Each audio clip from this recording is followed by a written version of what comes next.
Čteme zapomenuté knihy. Vladimír Vaněk, Země krvácí, země kvete, vydání z roku 1946, díl 2, Krvavý labyrint, část 2. Byl jsem již dávno zvědav na Karla Žerotína. Otec ho znal a vypravoval o něm mnoho ještě za mého dětství. O jeho cestách v daleké cizině a k cizím dvorům, o jeho válčení ve Francii u Ruánu a s císařem Matyášem proti Turkům.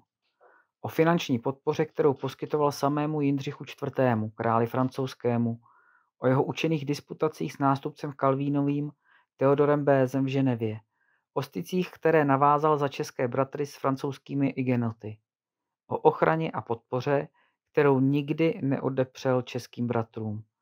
Usazuje je na svých panstvích a posílá je na studia do ciziny. O knihách, které sepsal. Jeho apologii, jež obhajovala vědu a filozofii, jsme měli doma a pilně v ní čítávali. Byl největším naším mužem na Moravě a vedle Budovce i v celém království. Krále Bedřicha nepodporoval, nevěřil mu. V tom se s Budovcem rozcházeli. Karel Žerotín byl nejen politikem a hospodářem, pod nímž jeho rodný Přerov vzkvétal, byl to světec a filozof. Jeho jméno bylo říkáno zbožně a plynulo z rtů jako požehnání. Druhý Žerotín, Ladislav Velen, muž jasný a energický, býval zemským hejtmanem na Moravě a zbouřil se. Byl odsouzen k smrti in contumaciam po svém útěku 2 roky po Bílé hoře. Na Karla Žerotína si ani císař sám netroufal, přesto, že na jeho jmění se skrývali ještě poslední čeští bratři. Konali tam tajná kolegia jejich biskupové. Skrýval se tam a působil Ámos Komenský. To ve Vídni věděli. Zloduch císařův a jeho zpovědník, arcisatan páter Lamor Majny, dal celé své peklo do pohybu, aby i Žerotína vyštval. To on dosadil Karafu do Prahy. To on v nejčernější nenávisti proti všemu českému našeptával císaři ta nejkrutější opatření. Kde tento ještě váhal? Největší zvířectva pod tímto našeptáváním dovedl císař podepsat. A pak se jel do Išlu pomodlit. Bůh to chtěl.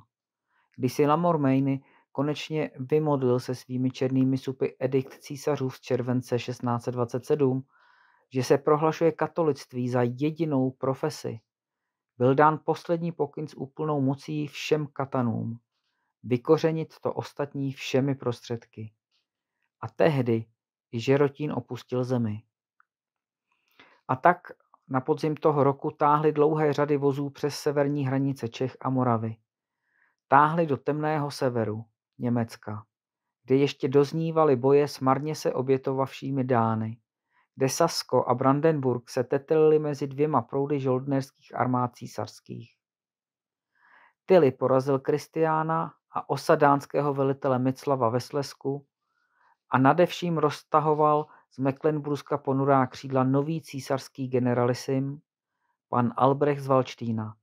Již ne tedy policajt pan Valdštín z Malé Strany, ale kníže a vévoda frýdlantský a mecklenburský, dobyvatel vesmíru pro pány Habsburky ve Vídni. Takhle k černému kalichu byste si potřeboval čuchnout, pane Valdštíne. Ale na vás musí přijít jiné dimenze, něco astrálního, nějaký opičí ráj, který leze po mozku jako mravenci. Ono se již něco najde v arzenálu božské prozřetelnosti. Vyslyš prosby naše, duchu všeho míra. Suše harašily vrcholky usychajících stromů, kol zahnědlého dubu, poslední stopy léta, vyvál odtud posel přicházející zimy. Do trávy kladla se zahnědlá smrt a šípkové keře čekaly jí zvědavě na první mráz. Potůček bublal si svůj páter noster, breviář o první matérii, nad níž se kdys vznášel duch. To, co hory se svých hřebenů mlčky vzkazují do údolí, to, co v kapkách prozrazují ze svého věčného mlčení. Nehnoucí zeleně smrků. Buď roste, neb umírá na tom místě, kam výží jej kořeny, ale svou zeleň nikdy nevydá. Co pak dělají naši doma teď? Jak se teď ubrání těch 11 statků po cestě Vysočiny? Svatý duchu, nedej zahynouti nám ni budoucím. Leží moji bratři stále u silnice s puškami ve střílnách. Kdo bude sít a sklízet, až vojna roky potrvá? Svou zeleň nikdy nevydají. Aniel si statně vykračoval strmou lesní cestou, kráčel tak cílevědomě rovně vpřed, jako by tu byl chodil již po léta. Já se často neznámě rozhlížel, ale on ne, šel. Svaly napjaty s hřívou jako len poletující. Když jsem zašeptal jeho jméno Aniel, zastříhal ušima. Nové řemení vrzalo při každém jeho kroku. Těžce jistě ležela mu na hřbětě celá ta nákladná výzbroj válečníka.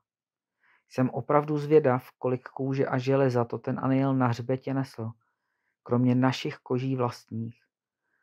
Ale ty se na vojně nepočítají.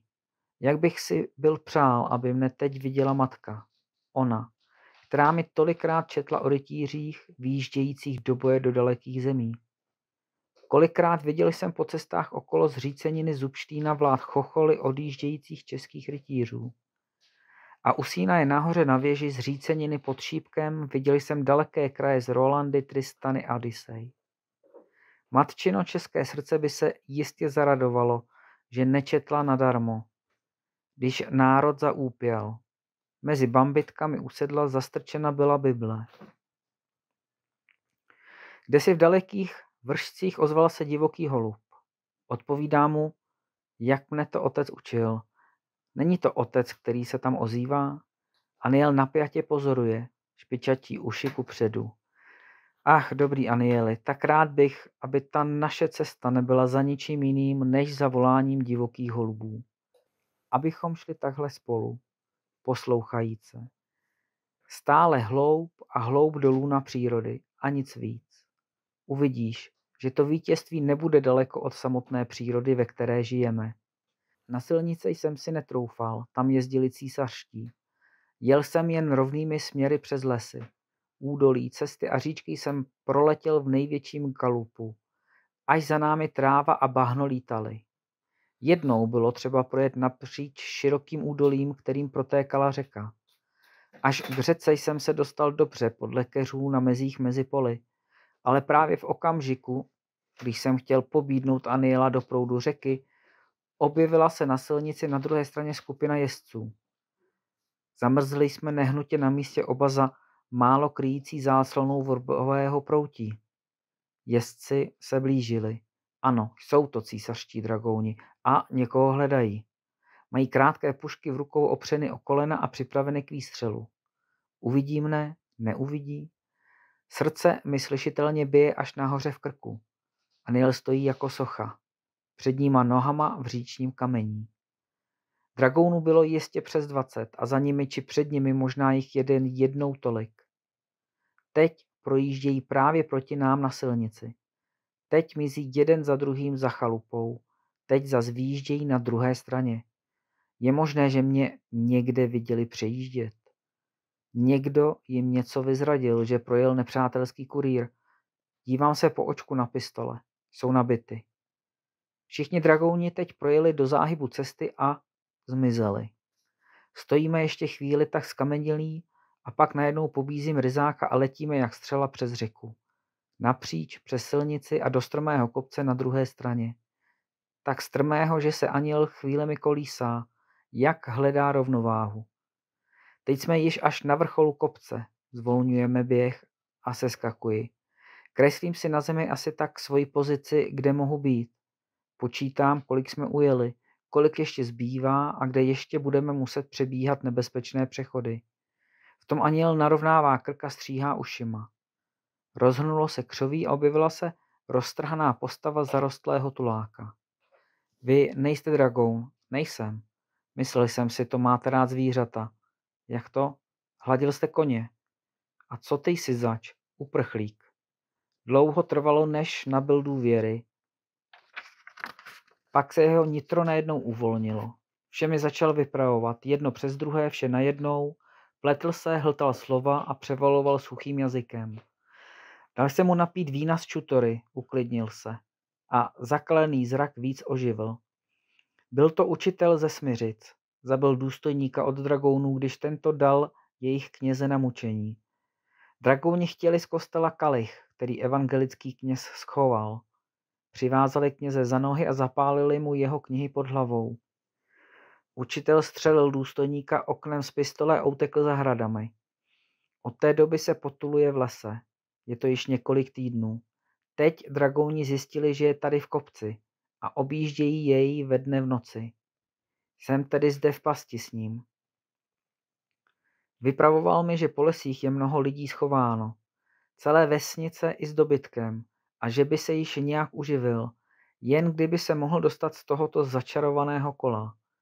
Nechal jsem si od něho popsat podrobně celé okolí a když jsme si s Anielem odpočinuli, dali jsme se všichni i s učitelem na cestu. Vybrali jsme si přechod, kde bylo nejblíže do lesů na druhé straně údolí a vyčkali jsme do večera u potoka. Když se setmělo, naložil jsem učitele za sebe do sedla, pozorovali jsme chvíli okolí a když se nikde nic nehýbalo, pobídl jsem Aniela a letěli jsme. Těžce ho psal ryzák pod námi, ale letěl jako čert. Přes cestu se jen přehoupl. Když tom se pohnulo několik postav za malou zítkou a třeskla rána. Ryzák napěl své síly a zmizeli jsme v lese. Učitel slezl a rozloučili jsme se. Dali jsem mu na cestu nějaké zásoby a řekl mu, aby šel přímo na saské hranice a tam se ptal na Pirnu. Tam se ho již někdo ujme. Vyhledával jsem si k noclehům ovšem jen samoty a nebylo-li jich, jeli jsme stále dál. Jen jednou jsem se zastavil při rychlém přejezdu cesty v kopcích. Sněl klobouk a stál tak nechráněn uprostřed pole.